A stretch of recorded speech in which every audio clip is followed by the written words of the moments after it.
You're listening to The Collected Podcast, bringing you stories that remind us who God is and who we are in Him. The Collected Podcast is a production of Collected Ministries. Follow Collected on social media at Collected Podcast, and be sure to visit thecollectedpodcast.com for show notes and additional content related to today's episode. Welcome to Season 5, Episode 9 of the Collected Podcast. I'm your host, Ben Biondo, and I am very, very excited to bring you my interview with Jayma Anne Montgomery. She is a Jamaican immigrant and an Army-trained internal medicine physician turned blogger and author. So God has done some wild things in her life to get her to where she is today. And she's going to be sharing about a book that she has coming out in April. So without further ado, Jayma, welcome to the show. Hi, Jess. Thank you. Thank you for being here. As we get started, I was wondering if you could share how you came to know the Lord and just about this journey that He's had you on. It seems like through multiple careers and quite a diverse path to get you where you are today. Right. You used the word wild, which is very appropriate. I was very prepared for this question. I've noticed your pattern in your prior interviews. And I have to say, at least the interviews that I've listened to, it seems like a lot of people on the show have this story of coming to know the Lord very early or at a very young age. And I have to say, that is not my story. I did grow up in the church, I wasn't unchurched, but it was very much just an activity. So, I attended with my parents. I was in youth group. I was familiar with common scriptures and Bible stories and so forth. And I would say, more into middle school, high school, I started to care a lot more about certain sermon topics, for example, the way they would hit me. And I would really think about, oh, wow, I think I'm a sinner. I think, God must be angry with me. And that would be enough to get me to the altar, but it wouldn't keep me in a place of true fellowship with the Lord. And so there were a lot. I can't even count how many times I said the sinner's prayer, but I wasn't ready to commit to walking with Jesus. So really, that didn't happen for me in earnest until after college. And I do talk a little bit about it in some of my writing, but I would say the clearest day that I can point to and say, yes, this is when I made the decision, for better or worse, even though I kept stumbling, was when I was around 21, 22. I was driving home on the highway from an academic thing that I was doing, because at the time I was studying for medical school. And I noticed that there was smoke in my rearview mirror. And so I kind of I don't know how I responded, but it wasn't a normal response. I just kind of kept driving. And this gentleman in the other lane waved me over. And that was what got me, to pull over and get out of the car. And I probably would not have gotten out of the car if he wasn't there. Well, thank God for that, because within maybe 30 seconds of getting out of the car, the whole thing went up in flames. And it was so dramatic for me that it really made me question, okay, was that a coincidence? Did God save me for a purpose? Am I supposed to be doing more with my life? So I began to ask those kinds of questions. And I just remember when my mom showed up, because I was holding it together. And then when your mom shows up, you just lose it. And I saw her face, and I saw how close I had come, to the point of death, and the fact that I didn't have any assurance of what would happen after that or what my place was. Just didn't have a relationship with the Lord. He was just a distant a distant being. And so that was the time when I really said, you know what, I'm going to commit and I'm going to do everything by the book. I'm going to, study the Bible for myself and attend regularly and get baptized and do all the things. And I'm going to give it a year. And, I basically was like, Lord, if you are a personal God who cares about me, then, I won't walk away. And that was kind of the bargain I struck, which they tell you not to do. But I did. I struck a bargain. And yeah, he just started to really show up in my life in really profound ways. And so I've been on that path ever since. So that's my salvation story, I guess. I love it. Man, that is powerful. I mean, God was getting your attention in a big way. Yeah, that one was hard to miss. Yeah. Wow. And I wonder if that man who flagged you over, if he was some sort of an angel. You never know. I've wondered that years later. I really have. Yeah. So as you continue to grow with the Lord, was there a time you ever questioned the path you were on? And if so, how did you wrestle through that? And how did that continue to develop you? All the time. I'm kind of like the female version of, was it Jacob, that wrestles? Like, I feel like I want to be in control. And so I plan everything. And then God just does his thing. And I either, yield and say, okay, Lord, you know better than me, or I put up a fight, kicking and screaming.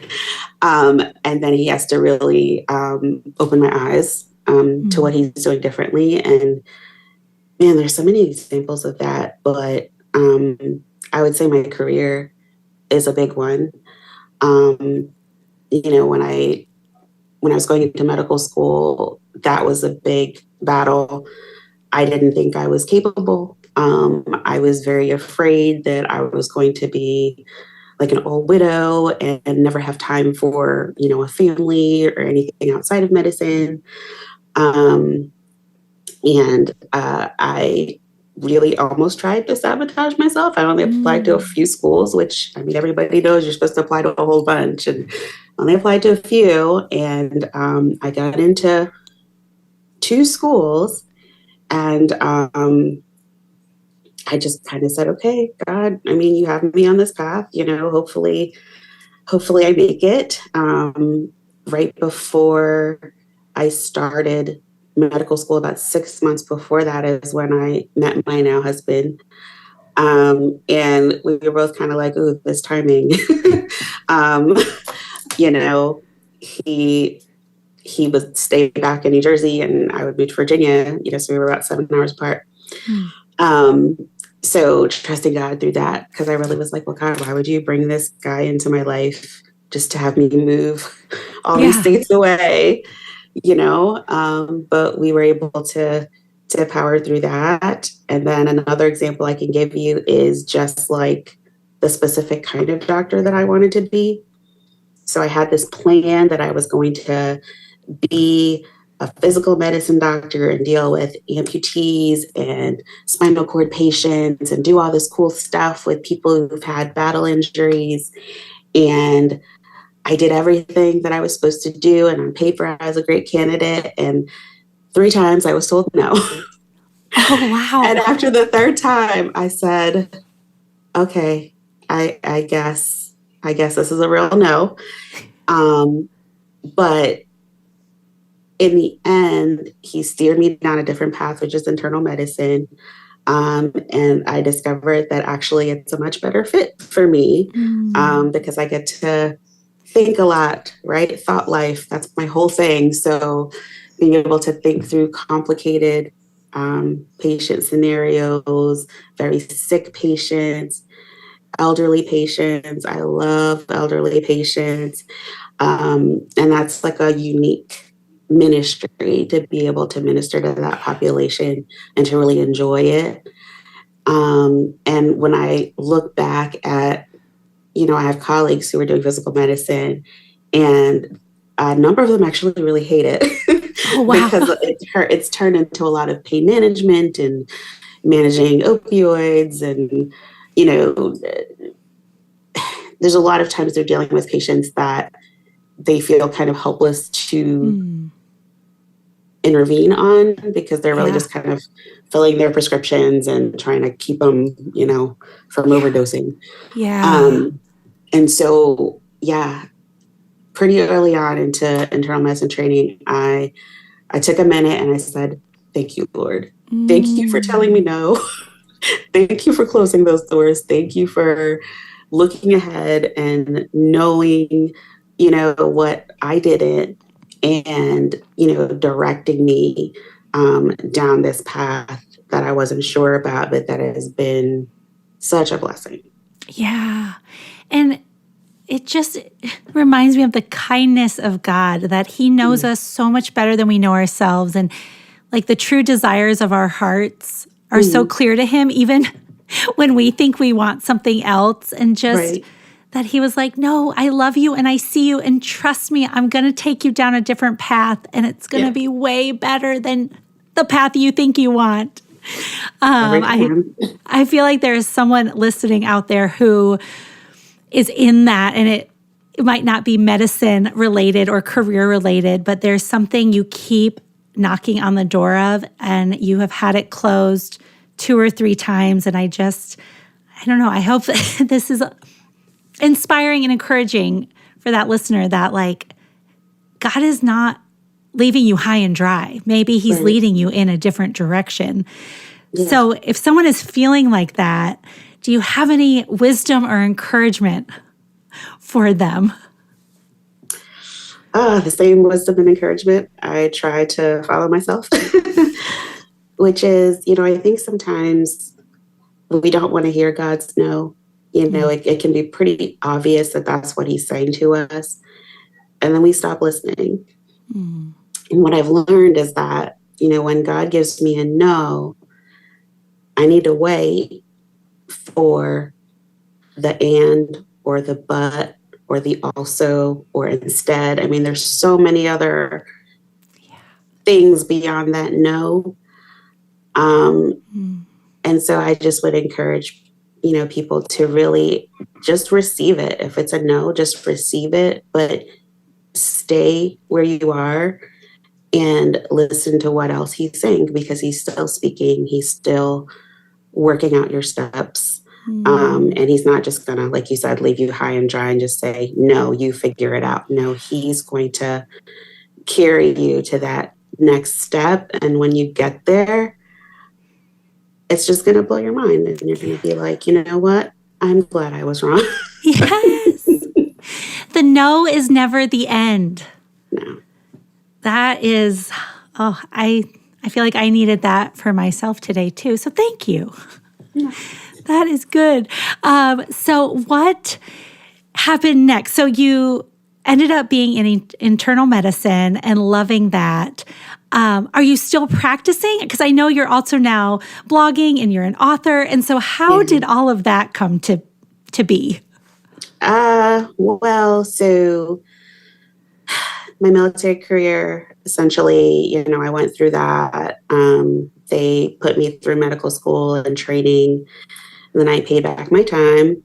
And then I got out at the end of 2018 and went into, you know, just a regular civilian practice.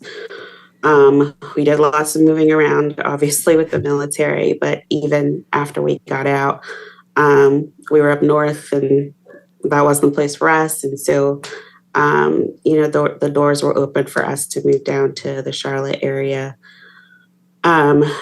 Right about a year into COVID, actually. And yeah, COVID really shook things up for a lot of people, for sure. It really caused me to question, you know, is this the kind of life that I want to continue living for the next 20 years? And, you know, just a lot of, I don't even know how to sum it up. I mean, I've had so many hardships, but I would say one of the biggest challenges that I've written about and that I talk pretty freely about is, a long season of not being able to have children and how that affected me. And then having several miscarriages, 8 to be exact. And so my daughter, who's 5, she was my 7th pregnancy, and my son, who's 2, was my 10th. So just the gift of having them in my life, it made me very protective of family time. And I just realized that full-time medicine was not conducive to that. And I didn't want to miss key moments in my kid's life. I didn't want other people to raise our children. And so when I was pregnant with my son, after I went back to work full-time, my husband and I talked and we said, this isn't working. So we're going to look for an opportunity to make this work differently. And so when we relocated down here, thought I had my dream job. Here goes, God again. That job totally blew up in my face. It was awful. I took another full-time job that blew up in my face, and it was awful. And I get into that quite a bit in my writing too, to be someone who is very committed to their career and doing it with integrity, but to have the people around you not have integrity and compromise patient care. Yeah. So I had to walk away. And so I ended up just working part-time with a hospital system, the first hospital system that I came down here to work with. And there was so much work, because COVID was still happening. And then all the people that were staying away from doctors because of COVID were now sicker. So they were just drowning. And so there was just so much work, like more work than I needed. And so for the first time ever in my career, I did not sign a full-time contract. I just trusted God to provide for us, and He's done that. It's been over a year and a half since I've done that, and I mean, I have flexibility. I have the ability to plan my schedule, and I really took it as God telling me that this was the time to step back into creativity and writing. And so I started a master's program in creative writing just to try and hone things and get things up to par. And then all this stuff that I've been writing for the past year on my blog really was just to see, do I have enough material for a book? And it turns out I have enough material for 2. Right. So yeah, I feel like I completely meandered off of your original question. That's okay. That's what the show is for. We can go any direction you want. You're in charge. But all that to say, it definitely, so I would not have, if you came to me and said 3 years ago, Jayma, you're going to be a part-time physician, getting ready to publish a book, blogging, and just feeling like you are following God's plan for your life, I would have thought you were nuts. And a mom of 2. In my head, in my head, it was, nope, you're going to be a full-time physician until you retire, and that's just the way it is. But, like you said, God is so compassionate, and, He gave me that that drive and that urge to write from when I was young. And, I thought it was just kind of a hobby.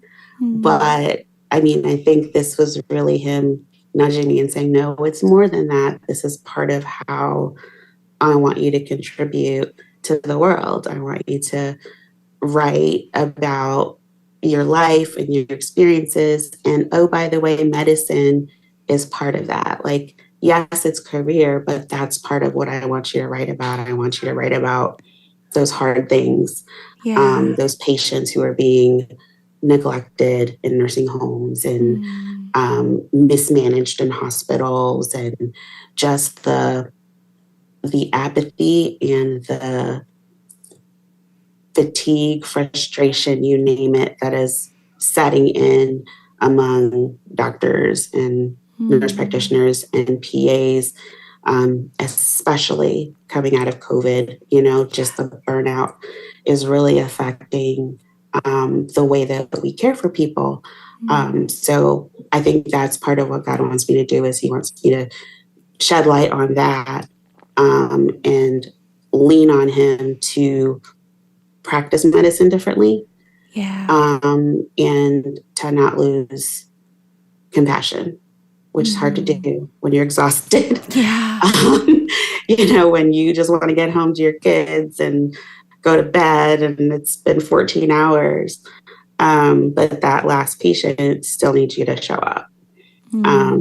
So that's part of, I think, my gift, is that God really provides what I need when I'm on empty, to really be able to minister to people the way that he wants them to be ministered to in that vulnerable space. Yes, and that's so relatable as a teacher or whatever career you're in. Like, bring God into that. I was feeling at my wit's end with my students. I'm a 6th grade social studies teacher for my day job. And I have had to take time every day to just pray for my students, and that I will rest in the Lord and rely on his strength and not my own, because February feels really long as a teacher. And if I'm trying to do it in my own power, I will lose patience every time.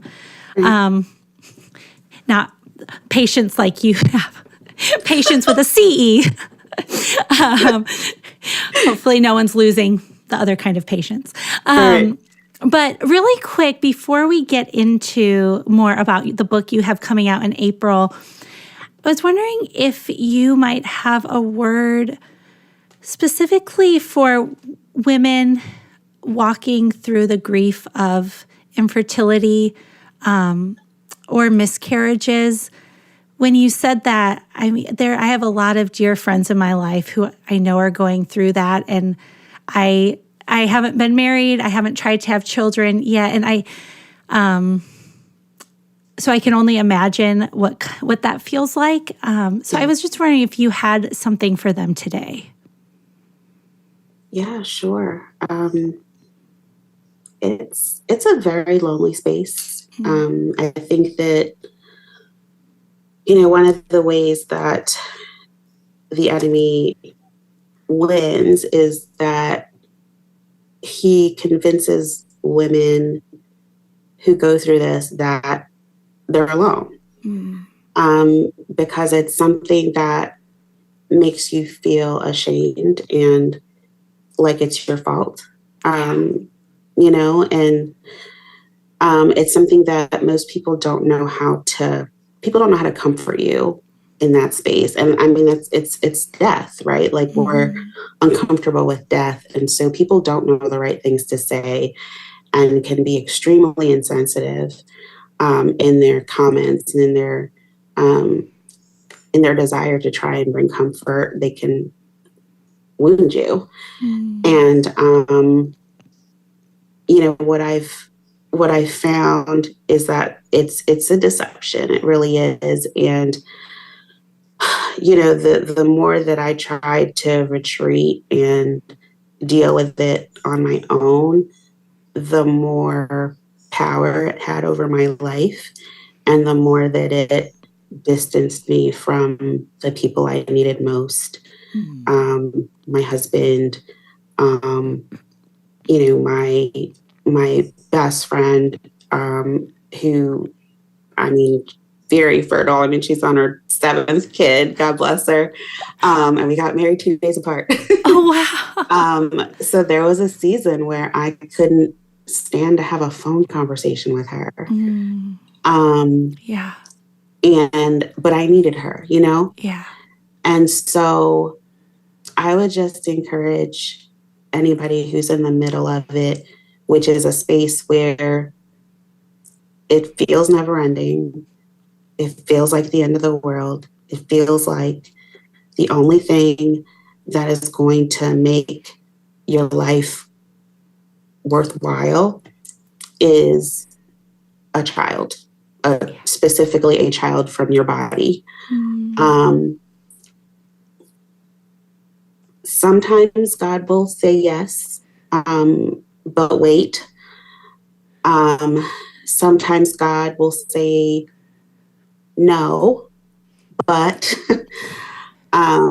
adoption, fostering, you name it. Sometimes God is dealing with you.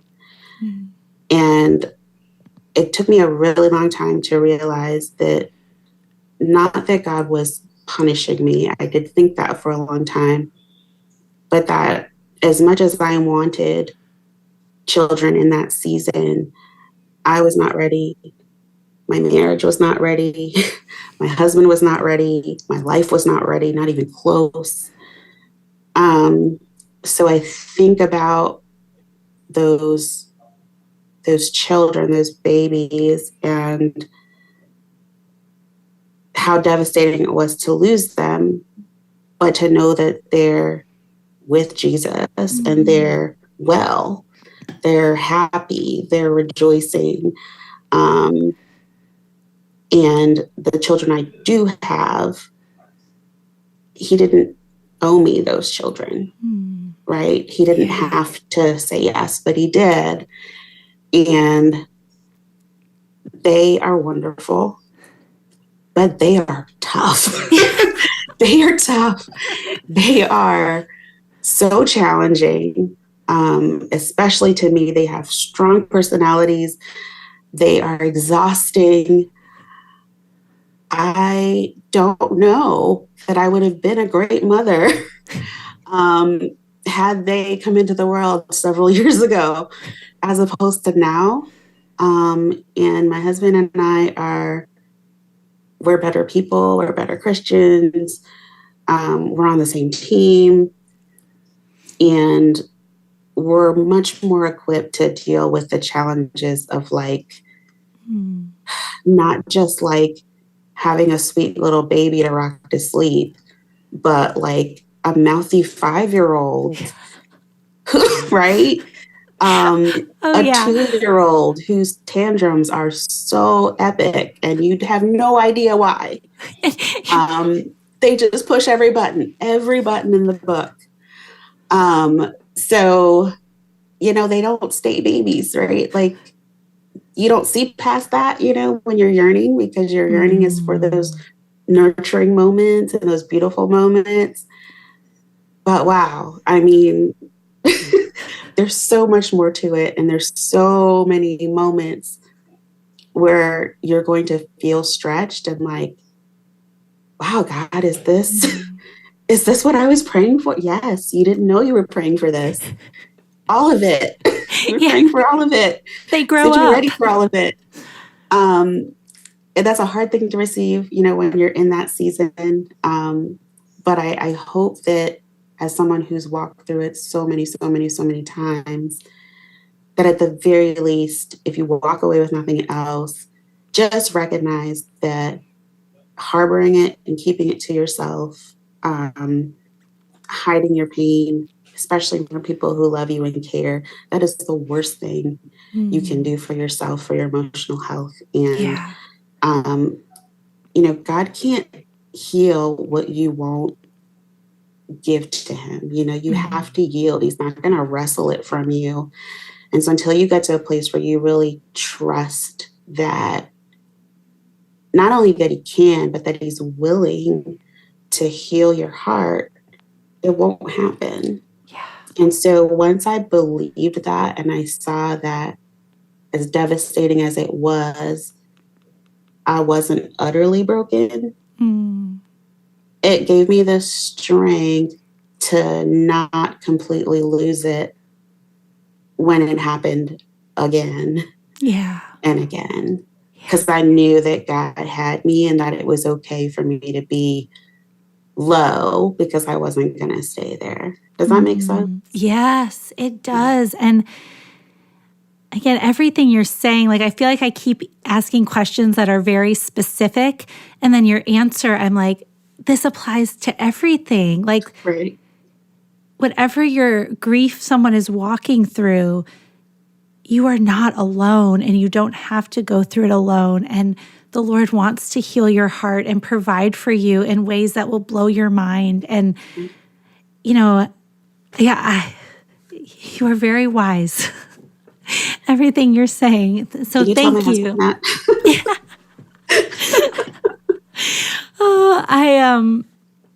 Thank you for being so open and vulnerable about that. I know that wasn't something we had planned to talk about, and so I really, really appreciate it. And I know that was for people out there.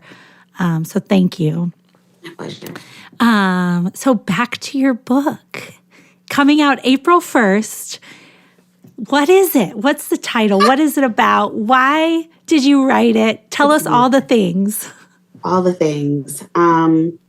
So the book is called AlieNation, and it's a memoir that I'm telling as just a collection of short stories, and I grouped them by theme.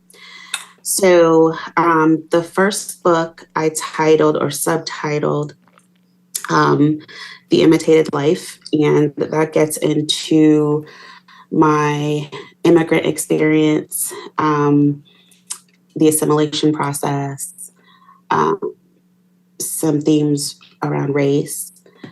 The second part gets into more of my home life, my young life, what my family dynamic was like in a blended family.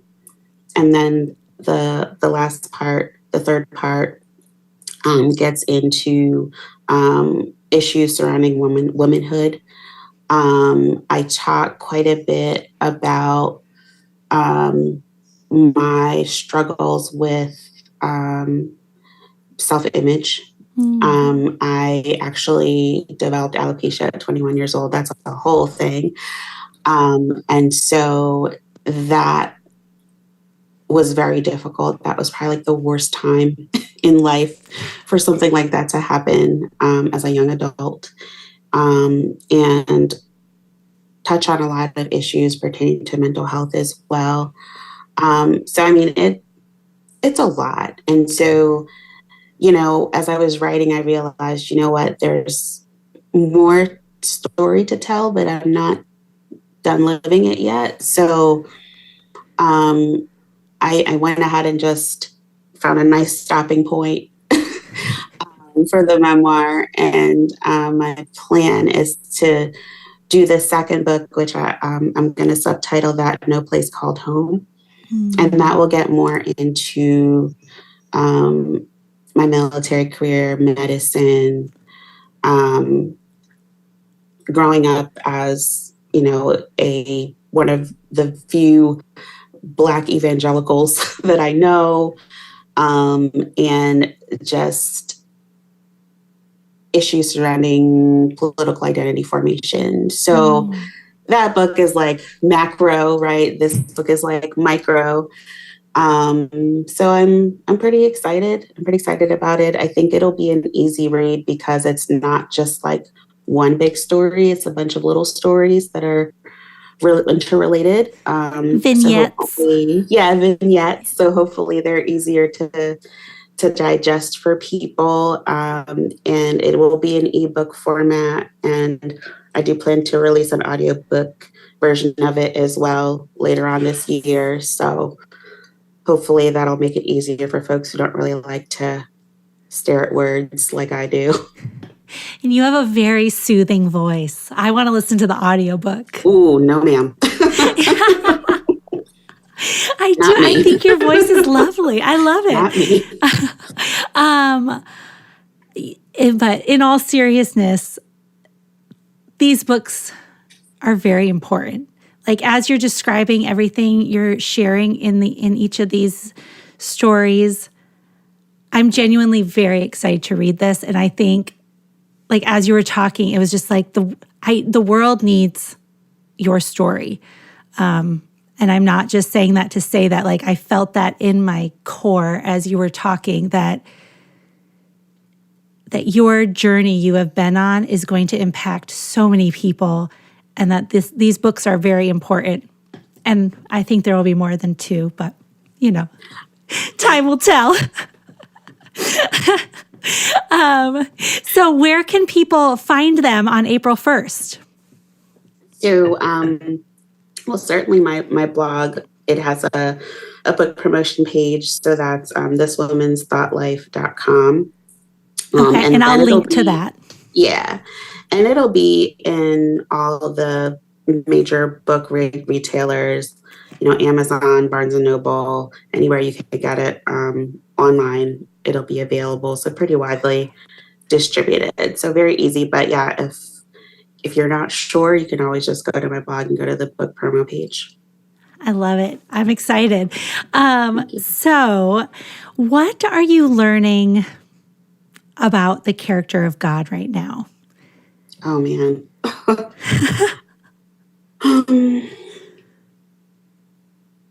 So if I had to narrow it down. I know it's a big question. It's a big question. Because, I mean, the season of life that I'm in right now, it's like when you go from like your early relationship, you kind of put your best self forward. And then as you get to know each other, then, you start to see the real deal, right? So I feel like I spent a lot of years with a very surface relationship with God, only because of the way that he was doctrinally presented to me. And I was really angry for a long time about some of the things that I wrote about in the book, some of the struggles that I had, because I just had this notion that because I was a Christian, I wasn't supposed to go through stuff like that. Oh, yeah. And there's doctrine out there that does teach that you're not supposed to get sick. You're not supposed to, experience loss or suffering.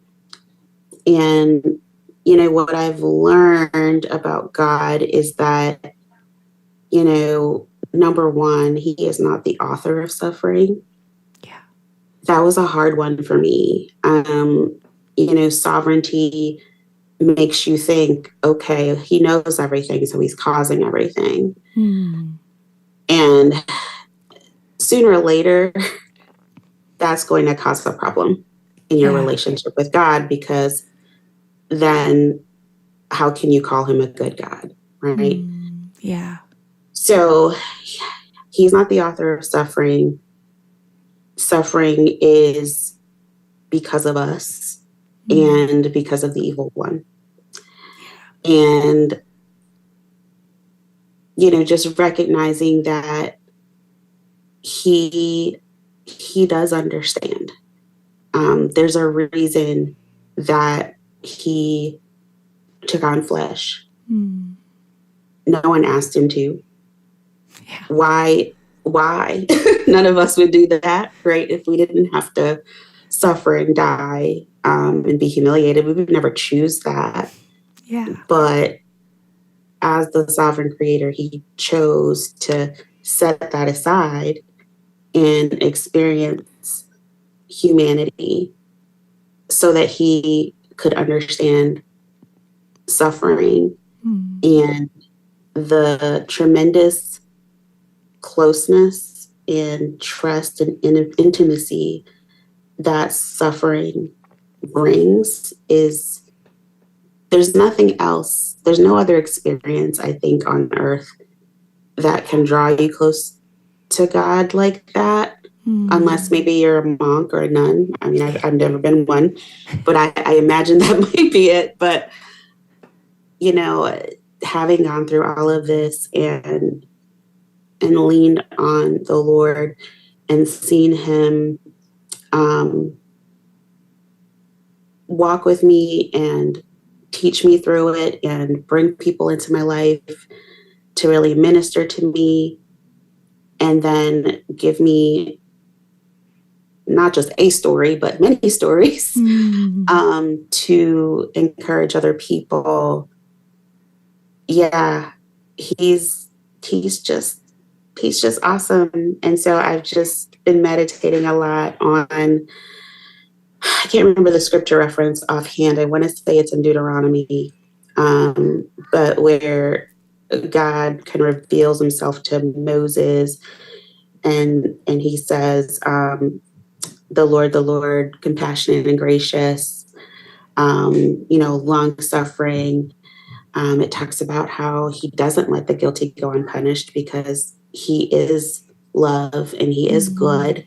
And so because he is just, he will avenge all of the awful things that we're going through, and the innocent people who are being exploited. But for those of us who are walking with him and experiencing just the suffering of being alive, there's hope. Yeah. And it's not just after we die. It's not just after we die. There's hope for a life of peace and just contentment that you're his, and that there really isn't anything that can separate you from his love. There's nothing. Amen. So as we wrap up, was there anything I missed? What final thoughts would you like to leave us with? I doubt you missed anything, Jess. Final thoughts. Yeah, I mean, I think I pretty much said everything. I just would encourage anybody who's struggling with whether or not God is good, whether or not God loves you, whether or not God cares about what you're specifically going through. He does. He does. I would challenge you to be open, be honest with him about all of it, the anger, the frustration, the sadness, and just wait. There's always more that God is saying. We just tend to get impatient and walk away and try and solve it. But he is always speaking. He's always working through our lives and through our situations. But we have to be still enough and open enough to really perceive it. So that's my prayer, is that, as I'm trying to do, that we will all just learn how to slow down and perceive how God is working in the world and in our lives. So. That's perfect. Jayma, thank you so much for being on today. My pleasure. Thank you for having me. I loved that conversation with Jayma, and so many things she was saying. Like I mentioned in the interview, I was asking about something completely unrelated to anything going on in my life. And then everything she said was like, oh God, this is for me. She is speaking directly to my situation and my heart right now, even though I was trying to just ask about other people. I don't need conviction and my own encouragement when I'm trying to give an interview. But God is just so good. So I hope that you took as much from this as I did. And especially that idea that the no doesn't mean it's over. Like, no is not the end. Or I don't remember exactly how we said it in the interview, but it was like, I got to look back at the show notes.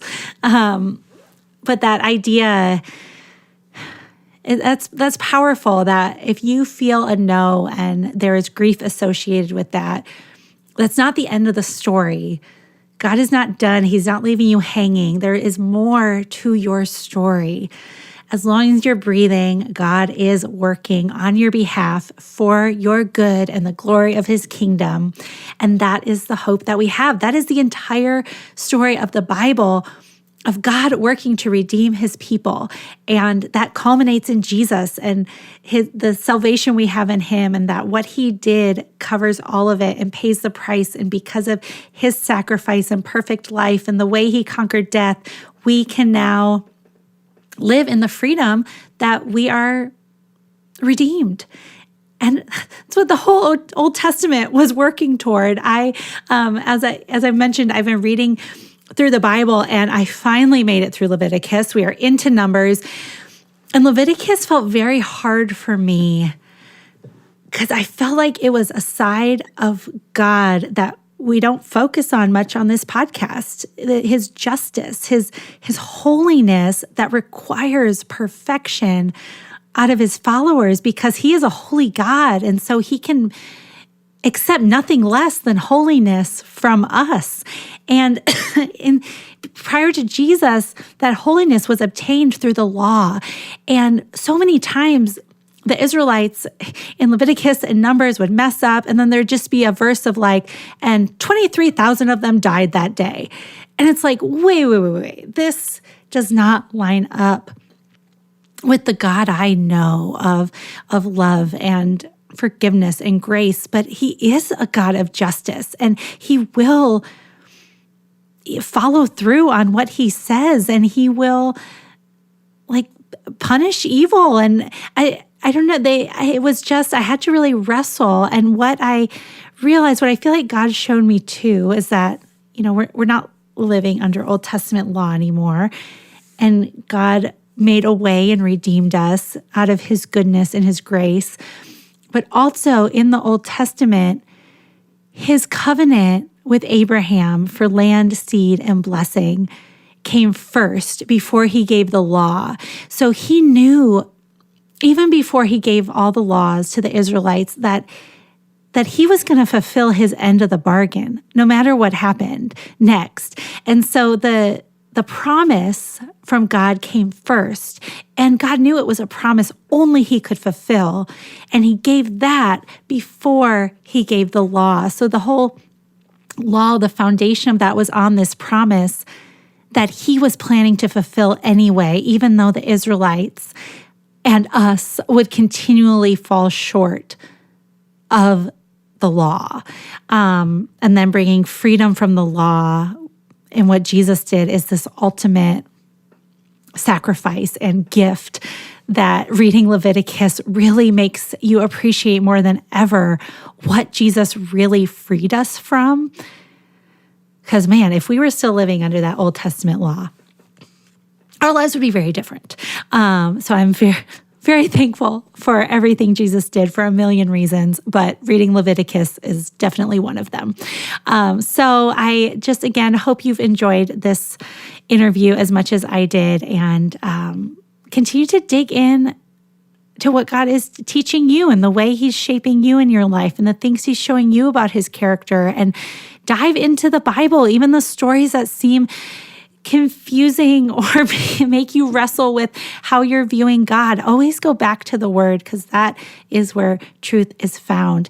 And God is so much bigger than what our minds can contain of him. And so, as we're learning about these different names of God, he's so multifaceted, and he's more than just one thing, and our brains can never comprehend his fullness.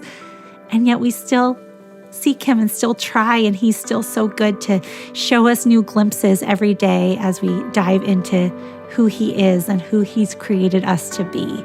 So I am sending you lots of love and prayers this week, and I will see you next time. Bye. Thank you for listening to the Collected Podcast. Please be sure to subscribe, rate, and review. And if you like what you've heard, we'd love it if you'd help spread the word. Check back here for new episodes dropping every other Thursday. You can follow along on social media at Collected Ministries.